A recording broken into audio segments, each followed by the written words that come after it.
السلام علیکم، میں ہوں ثانیہ سم and welcome back to Pakistani American news channel. آج کی لیٹسٹ نیوز کی جانب آپ سب کے لیے چلتے ہیں۔ اسلام آباد ہائی کورٹ نے سوموار کے دن سائفر کے مقدمے میں سابق وزیر اعظم عمران خان اور تحریک انصاف کے رہنما شاہ محمود قریشی کی اپیلیں منظور کرتے ہوئے ان کو سزاؤں کا لعدم قرار دیا۔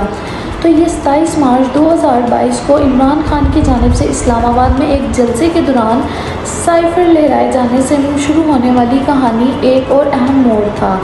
عدالت کی جانب سے سوموار کے دن مختصر فیصلہ سنایا گیا، جبکہ تفصیلی فیصلہ بعد میں جاری کیا جائے گا۔